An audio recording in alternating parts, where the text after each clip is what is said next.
అనంతమైన ఆత్మస్వరూపులకు నా హృదయపూర్వకమైన ఆత్మ ప్రణామాలు మాస్టర్స్. అయితే దీనికి ముందు క్లాస్లో మనము కర్మ మన జీవితంలో వచ్చే ముందు మనకు కర్మదేవతలు ఎటువంటి సిమ్టమ్స్ ఇస్తూ ఉంటారు, మనకు ఎలా అలర్ట్ మెసేజ్ ఇస్తూ ఉంటారు, అలాగే కర్మ మన జీవితంలో చేసేసిన తర్వాత తిరిగి దాన్ని మన జీవితంలో ఎప్పుడు అనుభవిస్తాము, అలా ఆ కర్మను మనం అనుభవించడానికి మనకు కావలసిన స్థాయి వచ్చేంత వరకు ఎదురు చూసి మరీ కర్మదేవతలు మన జీవితంలో ఆ కర్మను ఇస్తూ ఉంటారు. ఈ విషయాలన్నింటి గురించి తెలుసుకున్నాము. అయితే నిన్న కొంచెంగా మనం కొన్ని విషయాలు తెలుసుకున్నాం. ఏంటవి? గతంలో మనం చేసిన కర్మలను ఎలా అధిగమించాలి, భవిష్యత్తులో మనం చేయబోయే కర్మలను ఎలా మార్చుకోవచ్చు, ఈ విషయాల గురించి కూడా మనం కొన్ని విషయాలు మనం నిన్న తెలుసుకున్నాము. అయితే ఈరోజు ఈ విషయాల గురించి మనం వివరంగా తెలుసుకుందాం, ఇంకా వివరంగా తెలుసుకుందాము. అయితే ఇప్పుడు మనము ఆత్మలోకం నుంచి వస్తున్న ఈ ఆత్మ ఏదైతే ఉందో తను కొన్ని కర్మలను తెచ్చుకుంటుంది. తన జీవితంలో అనుభవించి జ్ఞానాన్ని నేర్చుకోవాలి అని చెప్పేసి కొన్ని కర్మలను తెచ్చుకుంటుంది. భూలోకానికి వచ్చిన తర్వాత ఆ ఆత్మ ఏదైతే ఉందో ఆ ఆత్మ తను ఏ కారణంతో కర్మలను తెచ్చుకునిందో భూలోకంలో ఉన్న మాయకు లోబడిపోయి, అరిషడ్ వర్గాలు అనే మాయకు లోబడిపోయి తను చెయ్యాలి అనుకున్న పనులు చేయకుండా వాయిదా వేసేస్తూ తన జీవితాన్ని సాగించేస్తూ ఉంటుంది. అయితే శరీరంలో నుంచి బయట వచ్చేసిన తర్వాత ఆత్మ పశ్చాత్తాపడుతుంది. అయ్యో, నేను చేయాలనుకున్న పనులు చేయలేకపోయానే, నా సమయం అంతా వృధా అయిపోయింది, నా జన్మంతా వృధా అయిపోయింది అని అప్పుడు బాధపడుతుంది. అటువంటి స్థితి నీకు కానీ నాకు కానీ రాకూడదు అంటే మనం ఇప్పుడే జ్ఞానాన్ని తెచ్చుకోవాలి. భౌతిక దేహంలో ఆత్మ ఉండగానే మన జీవితాన్ని మనం చక్కగా జీవించాలి. అలాగే గతంలో మనం తెచ్చుకున్న కర్మలు ఏవైతే ఉన్నాయో వాటి ద్వారా జ్ఞానాన్ని నేర్చుకొని మనం భవిష్యత్తులో అనుభవించబోయే కర్మలను కూడా చక్కగా మార్చుకొని జ్ఞానాన్ని నేర్చుకొని భౌతిక దేహానికి ముక్తిని కలిగించి ఆత్మకు మోక్షాన్ని కలిగించి విశ్వాత్మ దగ్గర ఉంటూ మనం సేవ చేసుకుంటూ ఉండిపోవాలి. తిరిగి మళ్ళీ భూమి మీదకి వచ్చే స్థితిని మనం తిరిగి మళ్ళీ భూమి మీదకి రావాల్సిన స్థితి మనకు ఏర్పడకుండా చూసుకోవాలి. ఆ విధంగా మన కర్మలను ఆచరించాలి. అలా మన కర్మలను ఆచరించాలంటే మనం ఏం చేయాలి, ఈ విషయాలు మనం ఇప్పుడు తెలుసుకుందాం. అయితే మనం ఒక కర్మ చేసేసాము అంటే అది ఇప్పుడు నేను అహంకారంతోనో లేదంటే అజ్ఞానంతోనో ఒక వ్యక్తిని బాధ పెట్టాను, దాని ద్వారా నాకు ఒక చెడు కర్మ వచ్చేసింది అంటే నేను చేసేసాను ఆ పనిని, అది గతంలోకి వెళ్ళిపోయింది ఆ కర్మ. అలా గతంలోకి వెళ్ళిపోయిన కర్మను నేను ఏ విధంగా మార్చుకోగలను, ఆ విషయం గురించి మనం ఇప్పుడు చూద్దాం. గత జన్మల్లో మనం ఎన్నో కర్మలు చేశాము. ఇప్పుడు మన జీవితంలో ఒక అనారోగ్యాన్ని అనుభవిస్తున్నాము అంటే ఈ అనారోగ్యం నా జీవితంలో ఎందుకు వచ్చింది అని చెప్పేసి కూర్చొని ధ్యానం చేస్తే ధ్యానంలో మనకు తెలుస్తుంది, ఇంతకు ముందు జన్మలో నువ్వు వేరే వాళ్ళని ఈ విధంగా ఇబ్బంది పెట్టావు, వాళ్ళు పడిన బాధ తిరిగి మళ్ళీ నీ జీవితంలో కర్మ రూపంలో వచ్చి నిన్ను బాధ పెడుతుంది. ఈ జ్ఞానాన్ని నువ్వు నేర్చుకోవడం కోసం ఈ కర్మను తెచ్చుకున్నావు అన్న విషయం మనకు జ్ఞానంలో తెలుస్తుంది. తెలిసిన తర్వాత మనం ఏం చేస్తాము? పశ్చాత్తాపడతాం. నన్ను క్షమించండి, నేను తెలియక తప్పు చేసేసాను అని చెప్పేసి క్షమాపణ చెప్పుకుంటాం. ధ్యానంలో క్షమాపణ చెప్పుకుంటాం. ఇది ఎలా జరుగుతుంది? కర్మ మన జీవితంలోకి వచ్చిన తర్వాత మనం చేస్తూ ఉంటాము. అంటే ఇప్పుడు చూడండి, మనం ఒక వ్యక్తితో గొడవ పెట్టుకున్నాము, అకారణంగా ఆ వ్యక్తిని కొట్టాము. వెంటనే మనం వెళ్ళి ఆ వ్యక్తికి క్షమాపణ చెప్పామనుకోండి, అతను మనం కొట్టామన్న బాధలో ఆవేశంలో ఉంటాడు కాబట్టి మనం వెంటనే క్షమాపణ చెప్తే యాక్సెప్ట్ చేయడు. అదే నువ్వు ఒక నెల తర్వాత వెళ్ళి తప్పైపోయింది, నన్ను క్షమించు, ఇక మీదట నేను ఇలా చెయ్యను అని చెప్పి మళ్ళీ నువ్వు ఆ వ్యక్తికి ఎప్పుడైతే క్షమాపణ చెప్తావో ఆ వ్యక్తి నీ సారీని యాక్సెప్ట్ చేస్తాడు. పోనీలే, అప్పుడేదో ఆవేశంతో చేశావు అని చెప్పి మనల్ని క్షమిస్తాడు. అంటే మనం ఈ జన్మలో చేసిన కర్మల తాలూకు ఆ కర్మ ఫలం ఏదైతే ఉందో దానికి సంబంధించి మనం వెంటనే క్షమాపణ చెప్తూ ఉంటే ఏ ఆత్మ కూడా యాక్సెప్ట్ చెయ్యదు. అందుకనే మన జీవితంలోకి కర్మ వచ్చిన తర్వాత మనం క్షమాపణ చెప్తూ ఉంటాము. అయితే ఏదైనా సమస్య, మన మనస్సు బాధపడుతుంది, మన మనస్సు ఇబ్బంది పడుతుంది, మనం కష్టపడుతున్నాము అంటే దాని వెనుక కర్మ ఉంటుంది. దానికి కారణం గత జన్మలో ఉంటుంది. దీనిని మనం ధ్యానం ద్వారా తెలుసుకోవచ్చు. తెలుసుకున్న కర్మకు క్షమాపణ చెప్పుకొని దాన్ని మనం దూరం చేసుకోవచ్చు. అయితే ఈ గతంలో చేసిన కర్మలు ఏవైతే ఉన్నాయో వాటి తాలూకా కర్మ ఫలితం ఏదైతే ఉందో ఆ కర్మ ఫలితాన్ని మనము ఏ విధంగా అంటే కర్మ మన జీవితంలోకి రాకముందే దాన్ని తెలుసుకొని దాన్ని మనం ఎలా డిజాల్వ్ చేసుకోవాలి, ఆ కర్మ తీవ్రతను మనం ఎలా తగ్గించుకోవాలి. మనం దీనికి ముందు క్లాస్లో చెప్పుకున్నాం కదా, మాస్టర్స్ ఒక్కొక్కరిని పరీక్షిస్తూ ఉంటారు. వీళ్ళకు అంటే కొన్ని జన్మలు తీసుకున్నారు కదా, వీళ్ళలో ఏదైనా మార్పు వచ్చిందా, ఒకవేళ వీళ్ళలో ఏదైనా మార్పు వచ్చింది అంటే వీళ్ళకు కొంచెం తక్కువ శాతం కర్మనిద్దాం, ఇంకా మార్పు రాలేదంటే కొంచెం ఎక్కువ శాతం కర్మనిద్దాం. ఇంకా అసలు ఈ వ్యక్తి అప్పటి నుంచి ఇప్పటిదాకా అలాగే ఉన్నాడు అనుకుంటే అతను చేసిన కర్మను పూర్తి స్థాయిలో అతనికి ఇద్దాము అని చెప్పేసి మాస్టర్స్ మనకు కర్మ శాతాన్ని బట్టి ఇస్తూ ఉంటారనమాట. అలా కర్మదేవతలు మనల్ని పరీక్షించినప్పుడు మనలో మార్పు ఉందా లేదా అనేది మొదటగా పరీక్షిస్తారు. అలా మనలో మార్పు రావాలి అంటే మనం చేయాల్సింది ఏంటి అంటే ప్రతి నిత్యము సేవ చేయాలి. ప్రతి క్షణం మనము మన జీవితాన్ని నా కోసం, నా కుటుంబం కోసం అన్నట్టు కాకుండా ప్రయత్నపూర్వకంగా సేవ చేయాలి. ఎలా సేవ చేయాలి? మన చుట్టూ ఉన్న పశుపక్ష్యాదులకు సేవ చేయాలి, ప్రకృతికి సేవ చేయాలి, మన చుట్టూ చూస్తున్న సమాజంలో మానవులకు సేవ చేయాలి. అంటే ఇప్పుడు చూడండి, మన చుట్టూ చాలా పశుపక్ష్యాదులు తిరుగుతూ ఉంటాయి, పక్షులు తిరుగుతూ ఉంటాయి. పాపం ఎక్కడెక్కడో ఎగిరొస్తూ ఉంటాయి, వాటికి దాహం అవుతూ ఉంటుంది, నీరు దొరకదు. అటువంటి సందర్భంలో మనం ఏం చేస్తాము, రోజు ఒక చిన్న గిన్నెలో నీళ్ళు తీసుకెళ్ళేసి మన ఇంటి మిద్దె మీదనో లేదంటే మన గోడ మీదనో పెట్టామనుకోండి, చక్కగా వచ్చి ఆ నీళ్ళు తాగి వెళ్తూ ఉంటాయి. అది కూడా మనం చేయగలిగిన సేవే. అలాగే పక్షులకు గింజలు వేస్తూ ఉండడం, మన ఇంటి చుట్టుపక్కల తిరుగుతున్న జంతువులకు మనం తిన్న ఆహారంలో కొంచెం తీసి పెడుతూ ఉండడము, ఇలా మనం చేస్తూ ఉన్నామంటే పశుపక్షాదులకు మనం సేవ చేసినట్టు అవుతుంది.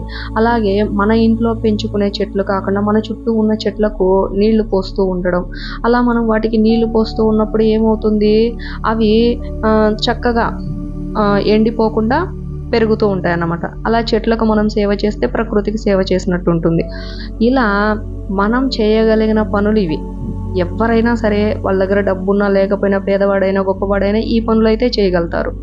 అదేవిధంగా మానవులకు సేవ చేయడం. ఇప్పుడు ఒక మనిషి ఆర్థికమైన సమస్యలతో ఉన్నాడు, అతనికి లక్షల రూపాయలు కావాలి అతను ఆర్థిక ఇబ్బందుల్లో నుంచి బయట రావాలంటే. అతను ఉన్న పరిస్థితికి ఆర్థికంగా నువ్వు సహాయం చేయలేకపోవచ్చు, కానీ నీ మాట ద్వారా ధైర్యాన్ని ఇవ్వచ్చు. ఆ ఆర్థిక సమస్యల్లో నుంచి బయటపడడానికి మార్గాన్ని తెలియజేయచ్చు. ఎలా?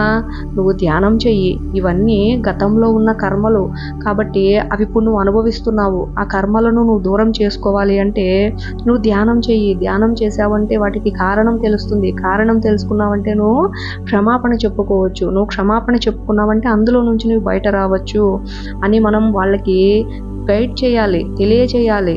పాపం తెలియకనే కదా వాళ్ళు ఇబ్బంది పడుతున్నారు, ఎన్ని ఇబ్బందులు పడుతూ ఉంటారు. కొంతమంది వాళ్ళ జీవితంలో ఉదయం లేచిన దగ్గర నుంచి సాయంత్రం పండుకునే వరకు అజ్ఞానంతో ఉండి అందరి జీవితాలు బాగున్నాయి, నా జీవితమే ఇట్లా అయిపోయింది, అందరూ సంతోషంగా ఉన్నారు, నేను మాత్రమే ఇట్లా ఉన్నాను, వాళ్ళేమో ఎంతో ఆనందంగా, ఎంతో డబ్బుతో, ఎంతో సుఖంగా ఉంటున్నారు, నేను చూడు నా జీవితాన్ని ఇలా జీవిస్తున్నాను అని చెప్పేసి పక్క వాళ్ళను పోల్చుకుంటూ పాపం వాళ్ళు అజ్ఞానంలో కూరుకొని పోయి చాలా దుఃఖాన్ని అనుభవిస్తూ ఉంటారు. అటువంటి వాళ్లకు జ్ఞానం గురించి తెలియచేయండి, ధ్యానం గురించి తెలియచేయండి. అప్పుడు వాళ్ళు ఆ అజ్ఞానంలో నుంచి బయటపడతారు. ఆ రకంగా నువ్వు ఒక ఆత్మను రక్షించినట్లయితే నీకెంత పుణ్యం నీకు ప్రాప్తిస్తుంది. ఇప్పుడు చూడండి, నువ్వు నీ జీవితంలో 100% కర్మని అనుభవించాలి అంటే ఒక వ్యక్తికి ధ్యానం చెప్పి ఆ వ్యక్తిని మార్చి ధ్యాన మార్గంలో నడిపించావు అంటే నీ 100% కర్మ కాస్త 10% కర్మ అవుతుంది. ఎందుకు అంటే నిస్వార్థంగా ఒక మనిషి మారడానికి నువ్వు సేవ చేసావు. ఇక్కడ ఒక ఒక మనిషి తన జీవితాన్ని మార్చుకుని సంతోషంగా జీవించడానికి నువ్వు ఒక మార్గాన్ని చూపించావు.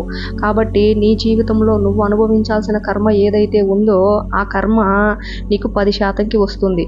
అంటే ఇప్పుడు నువ్వు రోడ్డు మీద వెళ్తూ వెళ్తూ ఒక బైక్ యాక్సిడెంట్లో పడి నువ్వు కాలు ఎరగొట్టుకోవాలి. కాలు ఎరగొట్టుకొని మంచం మీద నువ్వు ఒక 5 నెలలు పడుకో ఉండాలి. ఇది నీ నీ నీ ఖాతాలో ఉన్న కర్మ. అయితే నువ్వు ధ్యానం గురించి చెప్పి ఒక మనిషిని మార్చావు. అతను ధ్యానం చేసుకుంటూ అతని జీవితంలో ఉన్న కష్టాలను దాటుతూ అతను సంతోషంగా జీవిస్తున్నాడు. అప్పుడు మాస్టర్స్ ఏం చేస్తారు? నువ్వు రోడ్డు మీద పడి యాక్సిడెంట్ అయ్యి కాలు ఎరగొట్టుకోవాలనేది నీ కర్మ, అది 100%. అయితే మాస్టర్స్ చూస్తారు నీ జీవితంలో ఏమని, ఒక వ్యక్తిని తను మార్చాడు, తను ఆ స్థితి నుంచి బయటపడడానికి తను సహాయం చేశాడు అని చెప్పి మాస్టర్స్ చూస్తారు. చూసి 10% కర్మని నీకు ఇస్తారు. అది ఏ విధంగా ఇస్తారు? నువ్వు ఇంట్లో నడుచుకుంటూ వెళ్తుంటావు, రాయి తట్టుకొని కింద పడిపోతావు. కింద పడిపోయి నీ కాలికి దెబ్బ తగులుతుంది. దెబ్బ తగిలిన తర్వాత ఆ కాలుకి కొంచెం వాపులాగా వచ్చి బెణుకులాగా వచ్చి కదలలేక నడవలేక ఉంటావు. అప్పుడు ఒక 10 రోజులు ఒక 15 రోజులు కాలు కదలకుండా మంచం మీద ఉంటావు. చూడు, ఇక్కడ నువ్వు రోడ్డు మీద యాక్సిడెంట్ అయ్యి మంచం మీద 5 నెలలు 6 నెలలు రెస్ట్ తీసుకోవాలి. అది నీ కర్మ. అయితే అదే కర్మను యాజ్ ఇట్ ఈజ్ నీకు ఇక్కడ ఇచ్చేశారు. నీ కాలికి దెబ్బ తగిలింది, నువ్వు మంచం మీద ఉండి రెస్ట్ తీసుకున్నావు. ఆ కర్మను అంత శాతంలో కాకుండా 10%లో అనుభవించి బయటకు వచ్చేసావు. ఈ విధంగా మాస్టర్స్ మనకు హెల్ప్ చేస్తూ ఉంటారు. అలా మనం సేవ చేయడం ద్వారా మన జీవితంలో ఉన్న కర్మలు ఏవైతే ఉన్నాయో ఆ కర్మలను మనం చాలా చక్కగా అధిగమించవచ్చు. ఆ కర్మల తీవ్రతను తగ్గించుకొని కర్మను ఘోరంగా మన జీవితంలో అనుభవించకుండా మంచి మార్గంలో వెళుతూ, ధర్మ మార్గంలో వెళుతూ, ఇక్కడ ధర్మము అధర్మము అంటే ఏంటి అంటే అరిషడ్ వర్గాలను మనసులో పెట్టుకొని నువ్వు ఏ కర్మనైతే చేస్తావో అది అధర్మము. ప్రేమను అలాగే మనసులో సత్వగుణాలను పెట్టుకొని నువ్వు ఏ పనులైతే చేస్తావో అంటే అరిషడ్ వర్గాలు లేకుండా నువ్వు చేసే ప్రతి ఒక్క కర్మ అది ధర్మం కిందకు వస్తుంది. ఇలా నువ్వు చేసే కర్మలో వచ్చే కర్మ ఫలితం ఏదైతే ఉందో అది నీకు పుణ్యం కింద వస్తుంది. ఇలా మనం కర్మలను సేవ చేసుకుంటూ కర్మ తీవ్రతను తగ్గించుకోవచ్చు. రెండవది, పశ్చాత్తాపం ద్వారా మనం కర్మలను తగ్గించుకోవచ్చు. పశ్చాత్తాపం ఇప్పుడు చూడండి, మన న్యాయస్థానం వాళ్ళు ఇప్పుడు కోర్టులో ఒక వ్యక్తికి యావజ్జీవ శిక్ష విధించారు. అయితే అతను ఆవేశంలో ఒక మనిషిని చంపేశాడు, లేదంటే ఒక దారుణమైన పని చేశాడు. దానికని చెప్పేసి కోర్టు వాళ్ళు అతనికి ఏం చేశారు? యావజ్జీవ శిక్ష విధించారు. అతను ఏం చేశాడు? ఆ క్షణానికి మాత్రమే ఆ విధంగా ప్రవర్తించాడు. దాని తర్వాత అయ్యో నేను ఇలా చేసి ఉండకపోతే బాగుండు, అయ్యో నేను ఇలా చేసి ఉండకపోతే బాగుండు అని చెప్పేసి అతను క్షమాపణ చెప్పడుతూ, అంటే అతను పశ్చాత్తాపడుతూ ఉంటాడు. అయ్యో నేను ఇలా చేయకపోతే బాగుండేది కదా, నేను ఇలా చేయడం వల్లే కదా నాకు ఇలా అయిపోయింది అని చెప్పేసి పశ్చాత్తాపడుతూ ఉంటాడు.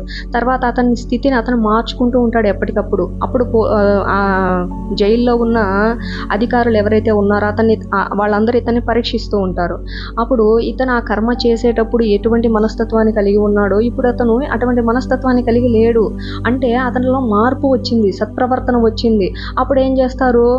ఈ అధికారులు వాళ్ళ పై అధికారులకు తెలియజేస్తారు, ఇతనిలో మార్పు వచ్చింది, ఇతను జనజీవన స్రవంతిలో కలిసిపోవడానికి అర్హత కలిగిన వాడు, కాబట్టి ఇతన్ని క్షమించి వదిలేయండి అని చెప్తారు. అప్పుడు ఎప్పుడు ఆగస్టు 15కో లేదు అంటే గాంధీ జయంతికో ఇట్లాంటి సందర్భాలు వచ్చినప్పుడు ఆ ఖైదీని వీళ్ళు రిలీజ్ చేస్తారు. ఎందుకు? సత్ప్రవర్తన కింద. అతనికి మార్పు వచ్చింది, మార్పు వచ్చిన వ్యక్తిని ఇక్కడ ఉండాల్సిన అవసరం లేదు, కాబట్టి అతన్ని రిలీజ్ చేసేయండి అని చెప్తారు. ఇలాగే మన జీవితంలో కూడా గతంలో తెలియక అజ్ఞానంతో, అలాగే డబ్బు ఉందన్న అహంకారంతో, ఇంకేదో ఉందన్న అహంకారంతో ఎంతోమందిని బాధ పెట్టేసి ఉంటాం, ఎంతోమందిని ఇబ్బంది పెట్టేసి ఉంటాం, ఎంతోమందిని కష్టపెట్టేసి ఉంటాము. ఇవన్నీ కర్మల రూపంలో మాస్టర్స్ మనకి ఇస్తూ ఉంటారు. అయితే వాటి ద్వారా మనం ఎంతో కర్మను అనుభవించాల్సి ఉంది. కానీ ఇప్పుడు మనం మారిపోయాము. ఇది వరకు మనం మనుషులను బాధ పెడుతూ ఇబ్బంది పెడుతూ ఉండేవాళ్ళము. ఇప్పుడు ప్రతి క్షణం మనుషులు ఆనందంగా ఉండాలని తప్పిస్తున్నాము. ఇది వరకు మనము నేను మాత్రం బాగుంటే చాలు అనుకుని ఆ స్థితిలోనే ఉండేవాళ్ళము. ఇప్పుడు మనము అందరూ బాగుండాలి అన్న స్థితిలోకి వస్తున్నాము. అప్పుడు మాస్టర్స్ చెక్ చేస్తారు, వీళ్ళలో మార్పు వచ్చేసింది, వీళ్ళు ఈ విధంగా బాధపడాల్సిన అవసరం లేదు, కాబట్టి వీళ్ళ జీవితంలో ఆ కర్మను తీసేయండి అని చెప్పేసి మాస్టర్స్ మనకు ఆ కర్మను తీసేస్తారన్నమాట. ఎప్పుడు ఆ కర్మకు సంబంధించిన జ్ఞానం మనలో వచ్చిన తర్వాత. దానికి ముందు మనం ఏం చేస్తామంటే, కర్మలు మన జీవితంలోకి వచ్చాయంటే ఆర్థిక ఇబ్బందులు కావచ్చు, కుటుంబ సమస్యలు కావచ్చు, అనారోగ్య సమస్యలు కావచ్చు, ఉద్యోగ వ్యాపారాల్లో సమస్యలు కావచ్చు, మరి ఇంకా ఏ ఇతర సమస్యలైనా కావచ్చు, వాటికి సంబంధించి గతంలో ఒక కారణం ఉంటుంది. అంటే గతంలో మనం చేసిన కర్మ కారణం ఉంటుంది. అయితే మనం ఏం చేస్తాము, ధ్యానంలో కూర్చొని నేను తెలియక తప్పు చేసేసాను, ప్లీజ్ నన్ను క్షమించండి మాస్టర్స్. అయితే నేను ఇప్పుడు అలా లేను కదా, ఎందుకు అంటే నేను తెలుసుకున్నాను, నేను గతంలో చేసిన కర్మల వల్ల, నేను చేసిన పాపాల వల్లే ఈరోజు నా జీవితం ఇలా ఉంది అన్న సత్యాన్ని నేను తెలుసుకున్నాను. నేను క్షమాపణ చెప్తున్నాను, నేను మారిపోయి జీవిస్తున్నాను అని ఎప్పుడైతే మనం మాస్టర్స్కి ప్రతిరోజు పశ్చాత్తాపంతో, హృదయంలో పశ్చాత్తాపం నిండి నా వల్ల ఇంతమంది బాధపడ్డారా అని వాళ్ళతో మనం క్షమాపణ చెప్పుకుంటూ, మనం ఎవరినైతే బాధ పెట్టామో వాళ్ళకు మాత్రమే కాకుండా వాళ్ళ కుటుంబ సభ్యులందరికీ క్షమాపణ చెప్పుకుంటూ మనము పరివర్తనతో, అంటే మనలో మార్పు తెచ్చుకుని జీవిస్తుంటామో, అప్పుడు మాస్టర్స్ ఏం చేస్తారంటే, వీళ్ళలో మార్పు వచ్చింది కాబట్టి ఆ కర్మను వీళ్ళ జీవితంలో తీసేయండి అని చెప్పి మన జీవితంలో మనం అనుభవిస్తున్న ఆ బాధలు, దుఃఖాలు ఏవైతే ఉన్నాయో వాటిల్ని తీసేస్తారు. ఇలా సేవ ద్వారా ఏమో కర్మ తీవ్రతను తగ్గించుకోవచ్చు, పశ్చాత్తాపం ద్వారా ఏమో కర్మను అధిగమించవచ్చు. ఈ విధంగా మనము ప్రతిరోజు ధ్యానంలో కూర్చున్నప్పుడు మాస్టర్స్తో కనెక్ట్ అయ్యి కర్మదేవతలను ఆహ్వానించుకొని క్షమాపణ చెప్పుకోవాలి. నేను గత జన్మల్లో ఏదో తెలియక తప్పు చేసేసాను, నా వల్ల ఎంతోమంది ఆత్మలు బాధపడ్డాయి, కాబట్టి నేను వాళ్ళందరికీ క్షమాపణ చెప్పుకుంటున్నాను. ఇక మీదట నేను అలా జీవించను, నా వల్ల ఎవరు బాధపడకుండా చూసుకుంటాను, పశ్చాత్తాపంతో ఉంటాను. ఇక మీదట నేను నా నడవడికను జాగ్రత్తగా చూసుకుంటాను, నా పాపకర్మకు కారణమయ్యే ఏ పనులు నేను చెయ్యను అని నువ్వు కర్మదేవతలకు మాటిచ్చి నీ కర్మల విషయంలో జాగ్రత్తను వహించి నువ్వు ముందుకు నడుస్తున్నట్లయితే నీ కర్మలన్నీ క్షమించబడతాయి. వాటిని నువ్వు అనుభవించకుండా వాటిలో నువ్వు నేర్చుకోవాల్సిన జ్ఞానాన్ని నేర్చుకొని నువ్వు బయటకు వచ్చేస్తావు. ఈ విధంగా పశ్చాత్తాపం ద్వారా మనం కర్మల నుండి బయటపడవచ్చు. అయితే ఇక్కడ ఇంకొక ముఖ్యమైన విషయం ఏంటి అంటే, మనం గతంలో చేసిన కర్మలు ఏవైతే ఉన్నాయో వాటి ద్వారా వచ్చే కర్మ ఫలాన్ని మనము సేవ ద్వారా, పశ్చాత్తాపం ద్వారా ఇలా బయటపడవచ్చు. అయితే మహాత్ములను చూడండి, గురువులను చూడండి, అలాగే బ్రహ్మర్షులను చూడండి, యోగులను చూడండి, వీళ్ళందరూ ఏం చేస్తారంటే, వాళ్ళ జీవితంలో, అంటే వాళ్ళు మొట్టమొదటిసారి ఆత్మగా వచ్చినప్పుడు వాళ్ళ జీవితంలో ఇంకా ఎక్కడో కొన్ని చిన్న చిన్న కర్మలు ఉంటాయి, వాటిల్ని కూడా వీళ్ళు పూర్తిగా అనుభవించేయాలి. అయితే వాళ్ళకి శక్తి ఉంటుంది, వాళ్ళ దగ్గర ఉన్న తపో శక్తితో ఆ కర్మను వాళ్ళు భస్మం చేయొచ్చు, దాటేయచ్చు. కానీ గురువులు ఏం చేస్తారో తెలుసా, నా జీవితంలో నేను చేసిన ఈ కర్మను తపోశక్తి ద్వారా నేను ఎందుకు భస్మం చేయాలి, నేను ఎందుకు దాన్ని దూరం చేయాలి, ఏం అవసరం లేదు. అలాగే క్షమాపణ ద్వారా నేను ఈ కర్మను నా నుంచి నేను తీసేసుకుంటున్నాను అంటే, బాగా గమనించండి మాస్టర్స్, మనం ఒక కర్మను చేశాము అంటే అక్కడ మనకు ఒక బ్యాడ్ వైబ్రేషన్ అనేది రిలీజ్ అవుతుంది. ఆ బ్యాడ్ వైబ్రేషన్ మనం క్షమాపణ చెప్పుకోవడం ద్వారా అది పాజిటివ్, అంటే ఒక నెగిటివ్ వైబ్రేషన్ క్రియేట్ అయిపోయింది. మనం ఎప్పుడైతే క్షమాపణ చెప్తామో ఆ క్షమాపణ ద్వారా ఇది పాజిటివ్ ఎనర్జీగా కన్వర్ట్ అవ్వదు. బాగా గమనించండి, మనం చేసిన కర్మ ఏదైతే ఉందో దానిని గురువులు, మహాత్ములు, మనం దేవుళ్ళని పిలుస్తున్న వాళ్ళు ఎవరో ఒకరు మనం మారి క్షమాపణ చెప్పినప్పుడు ఆ కర్మను పుచ్చుకుంటూ ఉంటారు. అంటే మనం అనుభవించాల్సిన కర్మను మనలో పశ్చాత్తాపాన్ని చూసి మనం ఎవరికైతే సమీపంగా ఉన్నామో, గురువులకు సమీపంగా ఉంటే గురువులు తీసుకుంటారు, దేవీ దేవతలకు సమీపంగా ఉంటే దేవీ దేవతలు తీసుకుంటూ ఉంటారు. ఎందుకు తీసుకుంటూ ఉంటారంటే మనం ఆ కర్మ నుంచి మారిపోయాం కాబట్టి, అందులో మనం నేర్చుకోవాల్సిన జ్ఞానాన్ని నేర్చుకునేసినాం కాబట్టి దాని నుంచి మనం బయటపడవచ్చు. ఇప్పుడు చూడండి, షిరిడి సాయిబాబాని చూడండి. ఆయన చివరి క్షణంలో శరీరంలో ఒక అనారోగ్యాన్ని తీసుకొచ్చుకొని శరీరాన్ని వదిలిపెడతారు. అలాగే మన గురుదేవులు బ్రహ్మర్షి పితామహ పత్రిజీ గారిని చూడండి. శరీరాన్ని ఇబ్బంది పెట్టి శరీరాన్ని వదిలిపెడతారు. భగవాన్ రమణ మహర్షుల వారిని చూడండి. అలాగే ఇలా మనం ఏ మహాత్ముని తీసుకున్నా సరే, వాళ్ళు చివరి క్షణంలో వాళ్ళలో ఉన్న, అంటే వాళ్ళ సమీపంలో ఉన్న శిష్యులు కానీ వాళ్ళని శరణాగతితో వాళ్ళ సమక్షంలోకి వెళ్ళిన వాళ్ళ కర్మలను వీళ్ళు పుచ్చుకుంటూ ఉంటారు. అలాగే వీళ్ళ ఖాతాలో ఇంకేమైనా కర్మలు ఉంటే కూడా వీళ్ళే స్వయంగా అనుభవిస్తారు, వాటిని ఎవరికి ఇవ్వరు. ఎందుకు అంటే ఒక కర్మ రిలీజ్ అయ్యింది అంటే, ఒక కర్మ చేసేసాం, దాని తాలూకు ఒక ఫలితం వచ్చింది అంటే ఆ ఫలితాన్ని ఖచ్చితంగా ఎవరో ఒకరు అనుభవించాలి. అది నువ్వైనా అనుభవించాలి, లేదా నువ్వు అంటిపెట్టుకోన నీ గురువు కానీ నీ దేవుడు కానీ అనుభవిస్తారు. నీలో మార్పు వచ్చిన తర్వాత మాత్రమే వాళ్ళు అనుభవిస్తారు, లేదంటే నువ్వే అనుభవించాలి. ఆ విధంగా నీ ఖాతాలో ఉన్న కర్మను గురువులు పుచ్చుకుంటూ ఉంటారు. ఇప్పుడు ఒక తండ్రి ఒక కొడుకు దారిలో నడుచుకుంటూ వెళ్తుంటారు.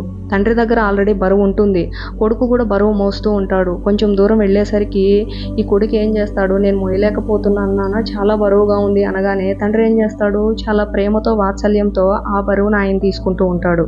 అదేవిధంగా గురువులు కూడా చేస్తూ ఉంటారు. ఎలా, మనం ఇప్పుడు మనం ఒక గురువుని సమీపించి ఉన్నాము, ఈయన నా గురువు అని చెప్పేసి ప్రతి విషయంలో మనం గురువుని అనుసరిస్తూ ఉన్నాము. అయితే గతంలో మనకి ఎన్నో పాపకర్మల తాలూకు కర్మఫలం ఉంది. ఆ కర్మఫలాన్ని మన జీవితంలో మనం అనుభవించాలి. అయితే మనం ఏం చేస్తున్నాము, చక్కగా సేవ చేసుకుంటూ ధ్యాన ప్రచారాలు చేసుకుంటూ మనము సత్య మార్గంలో ప్రయాణిస్తున్నాము. అప్పుడు మన జీవితంలోకి రావాల్సిన కర్మఫలం ఏదైతే ఉందో దాన్ని గురువు తీసుకుంటాడు. కొడుకు దగ్గర నుంచి తండ్రి ఏ విధంగా భారాన్ని తీసుకుంటాడో మన దగ్గర నుంచి మన కర్మను గురువు తీసుకుంటాడు. తీసుకొని వాళ్ళ జీవితంలో వాటిల్ని అనుభవిస్తారన్నమాట. గురువులకు కానీ దేవీ దేవతలకు కానీ వాళ్ళ ఖాతాలో ఎటువంటి పాపకర్మ ఉండదు, వాళ్ళ ఖాతాలో ఎప్పుడు పుణ్యకర్మే ఉంటుంది. అప్పుడు వీళ్ళు ఏం చేస్తారు, మన దగ్గర నుంచి ఆ కర్మను తీసుకొని వీళ్ళ దగ్గర ఉన్న పుణ్యకర్మని మనకిస్తూ ఉంటారన్నమాట. ఈ సత్యము గురువులకి, మహాత్ములకు, యోగులకు, బ్రహ్మర్షులకు తెలుసు కాబట్టి వాళ్ళు ఏం చేస్తారు, వాళ్ళు ఎప్పుడెప్పుడో కొన్ని వందల సంవత్సరాల క్రితం వాళ్ళ ఖాతాలో ఉన్న ఆ పాపకర్మ ఏదైతే ఉందో ఆ కర్మను వీళ్ళు ఎవ్వరికి ఇవ్వరు, స్వయంగా వీళ్ళే అనుభవిస్తారన్నమాట. ఎందుకోసమో దీన్ని ఇంకెవరో అనుభవించాలి, ఎందుకు, నేనే అనుభవిస్తాను. ఇక్కడ వీళ్ళు ఎలా ఉంటారు, అంతటా బ్రహ్మాన్ని చూస్తుంటారు. ఇప్పుడు నా కర్మను ఆ మహాదేవుడు తీసుకున్నా ఒకటే, నేను తీసుకున్నా ఒకటే, ఆయన అనుభవించినా ఒకటే, నేను అనుభవించినా ఒకటే. కాబట్టి వాళ్ళకి నేనెందుకు ఇవ్వడము, నేనే తీసుకుంటాను అని గురువులే వాటిల్ని అనుభవిస్తూ ఉంటారన్నమాట. ఇది కర్మలను అనుభవించడంలో ఉత్తమోత్తమమైన మార్గము. అటువంటి స్థితిని మనందరం చేరుకోవాలి అంటే మనం కూడా బ్రహ్మర్షి స్థాయికి వెళ్ళాలి.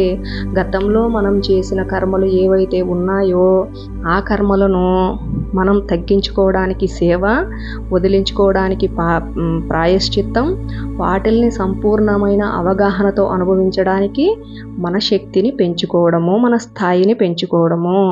ఇలా మనము మన స్థాయిని పెంచుకుంటూ ఉంటే మన జీవితంలో మనం అనుభవించాల్సిన కర్మలు ఏవైతే ఉన్నాయో అవి ఇంకొకరికి ఇవ్వకుండా వాటిల్ని పూర్తిగా మనమే అనుభవిస్తాము. ఈ విషయాలన్నిటిని చక్కగా గుర్తుపెట్టుకోవాలి.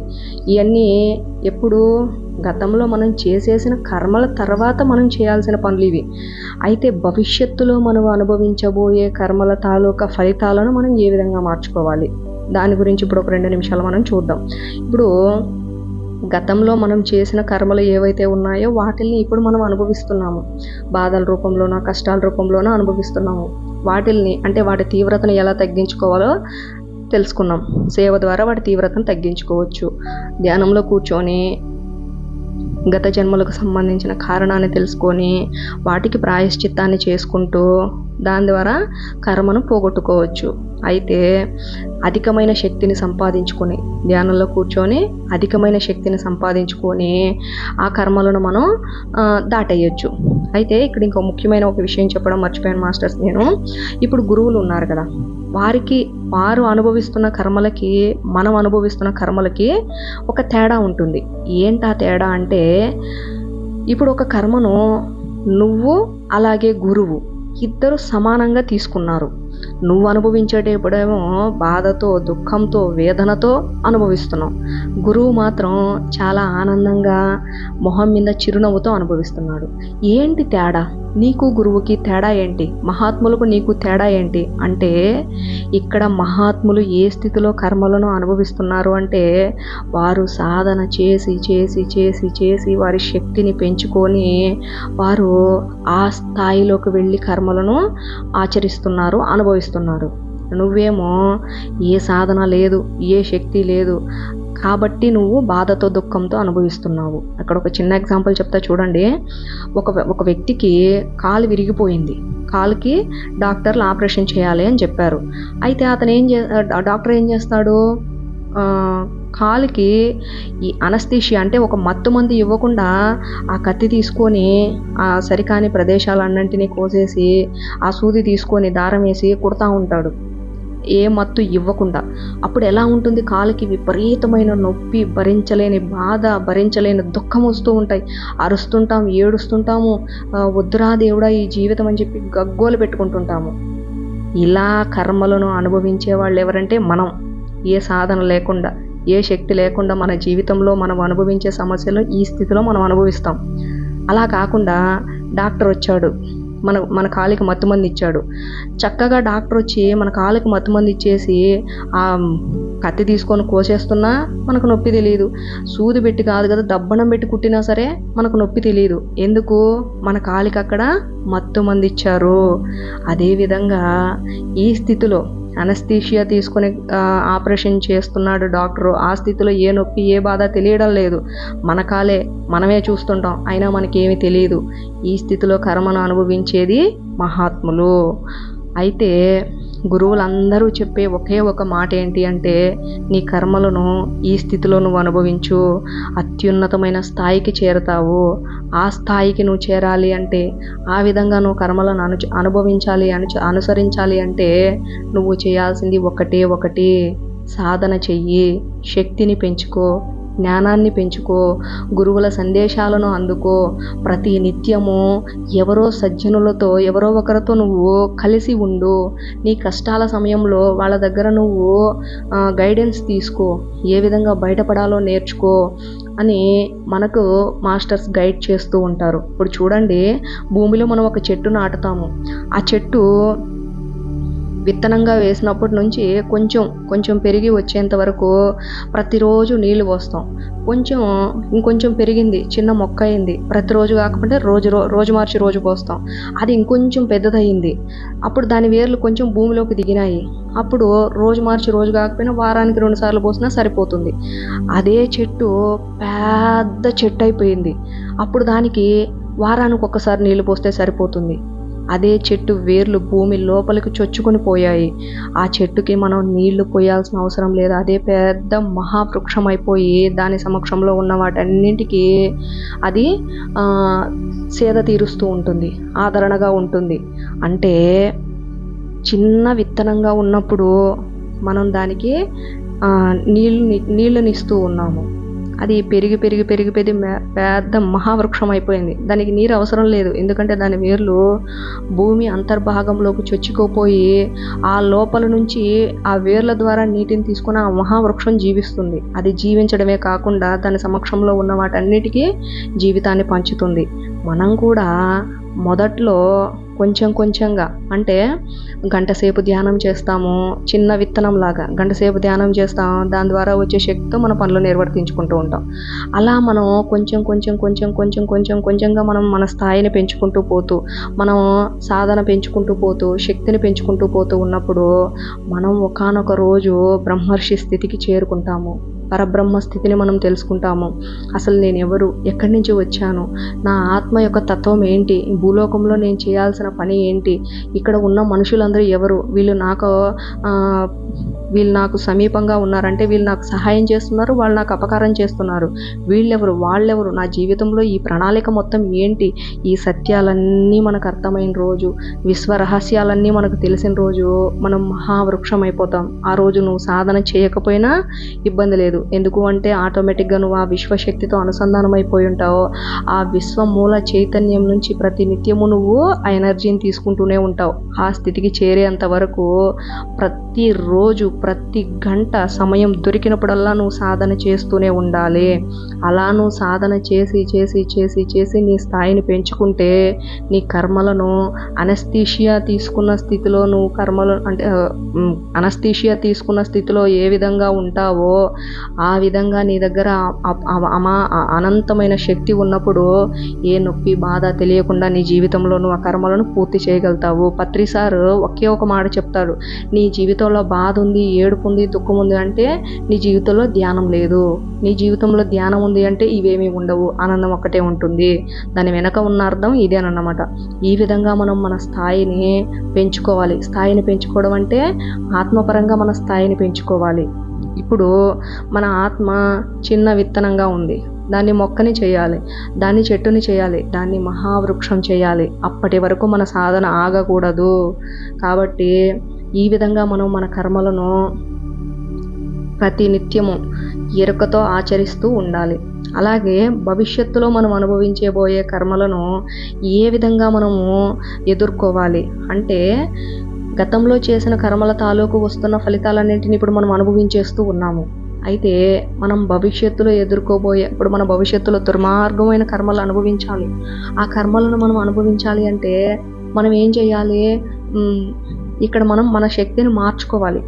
అంటే గతంలో మనం చేసిన క్రూరమైన కర్మల తాలూకు పాపకర్మ ఫలాన్ని సేవ ద్వారా, ప్రాయశ్చిత్తం ద్వారా, అలాగే మనం సాధన చేసి శక్తి పెంచుకోవడం ద్వారా మన కర్మలను మనం దాటచ్చు. అయితే ఇవన్నీ మనం గతంలో చేసిన పనుల వల్ల కదా వచ్చినాయి. అంటే భవిష్యత్తులో మనకు రాబోయే కర్మలు ఏవైతే ఉన్నాయో వాటిల్ని ఇప్పుడు మనం చేసే పనుల ద్వారా నిర్దేశించవచ్చు.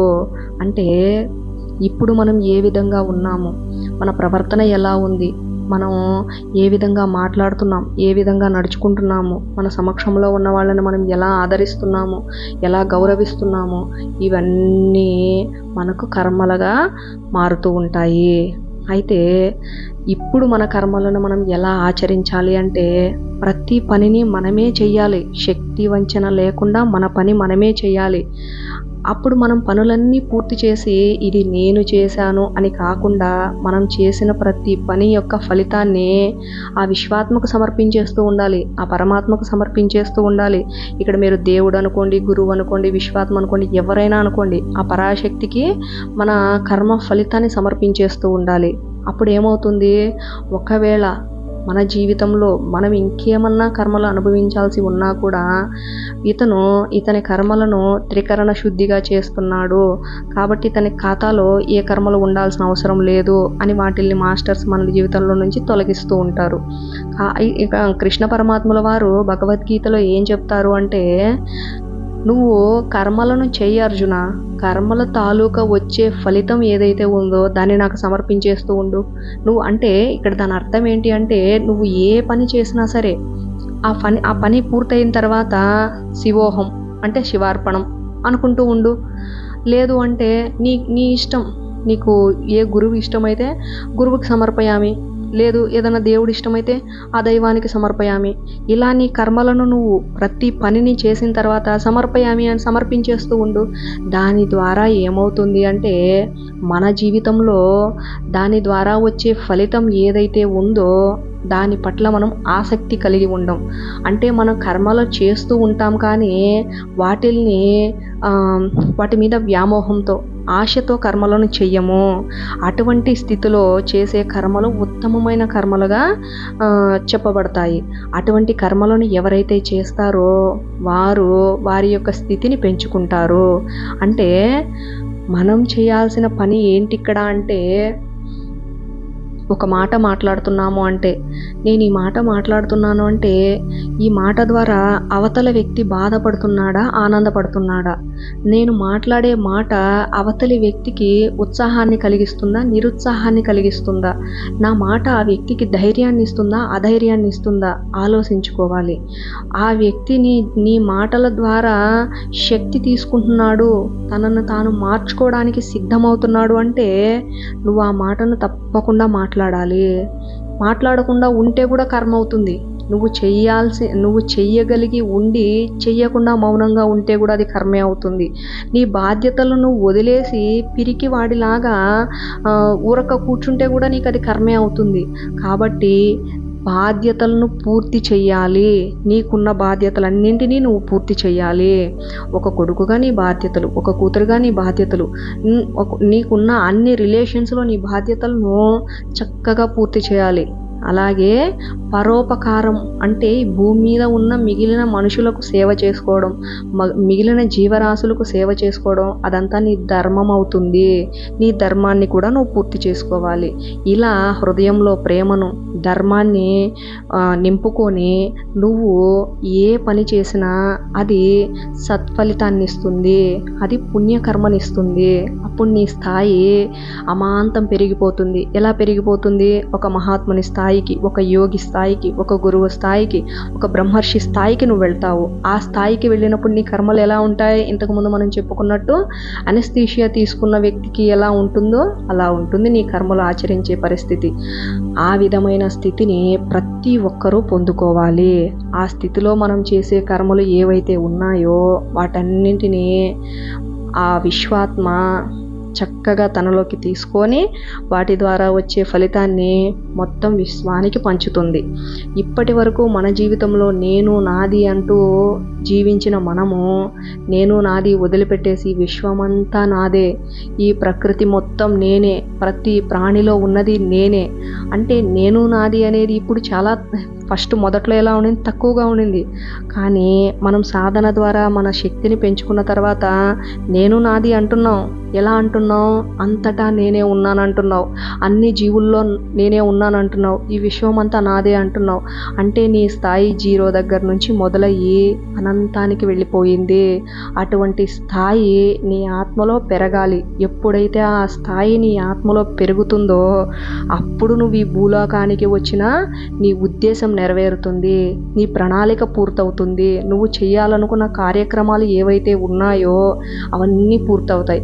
అప్పుడు నువ్వు శరీరాన్ని వదిలిపెట్టిన తర్వాత ధైర్యంగా గుండెల మీద చేసుకొని నేను చేయాల్సిన పనుల కంటే ఎక్కువే చేశాను అని ధైర్యంతో ఉంటావు. పిరికివాళ్ళలాగా మాయకు లోబడిపోయి పశ్చాత్తాపడవు, బాధపడవు శరీరంలో నుంచి బయట వచ్చిన తర్వాత. కాబట్టి దీపం ఉండగానే ఇల్లు చక్కబెట్టుకోవాలి అన్నట్టు మనం దేహంలో ఉండగానే సాధన చేసి శక్తిని పెంచుకొని, అవగాహనను పెంచుకొని, జ్ఞానాన్ని నేర్చుకొని మన కర్మలను చక్కగా ఆచరిస్తూ ఉండాలి. మనము తప్పు చేసినా ఒప్పు చేసినా మనల్ని ఎవ్వరూ అడగరు. కానీ కర్మ అనేది ఒకటి ఉంటుంది, దానికి మనం రెస్పెక్ట్ ఇవ్వాలి, దానికి మనం భయపడాలి. మంచి చేస్తే మంచి మన జీవితంలోకి వస్తుంది, చెడు చేస్తే చెడు మన జీవితంలోకి వస్తుంది. మన జీవితంలో బాధలు, కష్టాలు, ఏడుపులు, దుఃఖాలు ఉండకూడదు అనుకుంటే మనము అటువంటి పరిస్థితులను అవతల వాళ్ళకి కల్పించకూడదు. మన జీవితంలో సంతోషం ఉండాలి, ఆనందం ఉండాలి అనుకుంటే అటువంటి పరిస్థితులనే మనం అవతల వాళ్ళకి ఇవ్వాలి.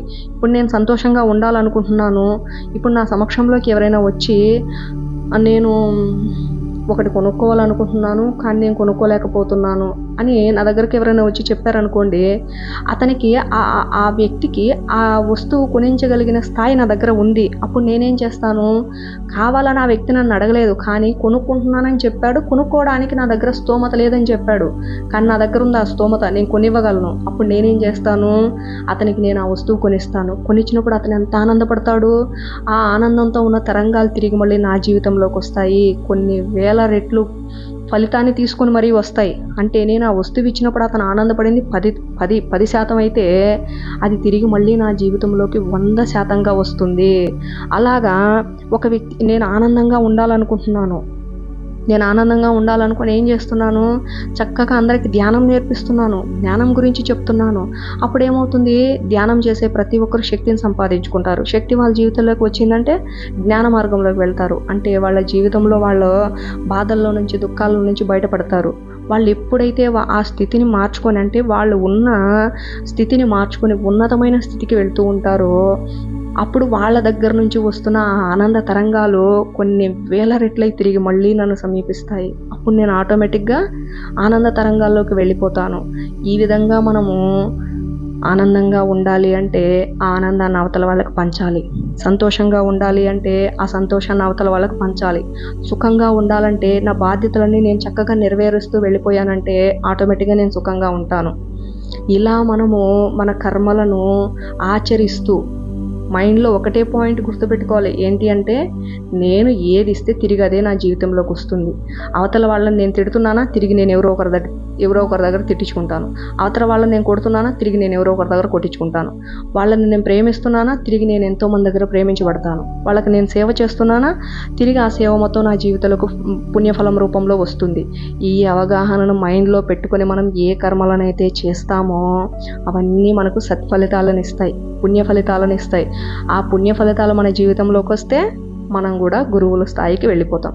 గురువుల స్థాయికి మనం వెళ్ళిపోయాము అంటే చివరి క్షణం వరకు ఒక గురువుగా ఉండి ఎంతోమందికి జ్ఞానాన్ని నేర్పించి మనం ఆఖరి శ్వాస వదిలేటప్పుడు ఆనందంతో విశ్వాత్మలో ఐక్యమైపోతాము. అలా ఐక్యమైపోయిన తర్వాత ధైర్యంతో చెప్తాం ఏమని, నేను చేయాలనుకున్న పనులు చక్కగా చేశాను, ఎక్కడ శక్తి వంచన లేకుండా చేశాను, కాబట్టి నా జన్మను నేను సార్థకం చేసుకున్నాను అన్న తృప్తి అప్పుడు మనకు వస్తుంది. అటువంటి తృప్తి మనకు రావాలి అంటే మన కర్మలను మనం అవగాహనతో, జ్ఞానంతో ఆచరిస్తూ ఉండాలి. హృదయంలో ఏ పని చేసినా ప్రేమను నింపుకోవాలి, ధర్మాన్ని నింపుకోవాలి. అప్పుడు మనం కర్మలను ఆచరించాలి. అలా ఆచరించిన కర్మలు ఏవైతే ఉన్నాయో అవి మనకు పుణ్యానికి తీసుకెళ్తాయి. అప్పుడు భౌతిక దేహానికి ముక్తి, ఆత్మకు మోక్షం. ఈ రెండు మన జీవితంలో మనం సొంతం చేసుకోవాలి అంటే మనం నడవాల్సిన మార్గము కృష్ణ పరమాత్మల వారు చూపించిన చక్కటి మార్గం, మహాత్ములు చూపించిన మార్గంలో మనం వెళ్తూ ఉన్నాము అంటే మనము చేరుకోవాల్సిన స్థాయిని చేరుకోవచ్చు. అటువంటి అద్భుతమైన స్థాయి మనందరం చేరుకోవాలని ఈ విషయాలను నాతో పలికించిన కృష్ణ పరమాత్మల వారి పాద పద్మాలకు నా హృదయపూర్వకమైన కృతజ్ఞతలు తెలియజేసుకుంటూ, నాకు ఈ అవకాశాన్ని ఇచ్చిన మీ అందరికీ కూడా నా హృదయపూర్వకమైన కృతజ్ఞతలు మాస్టర్స్. Thank you.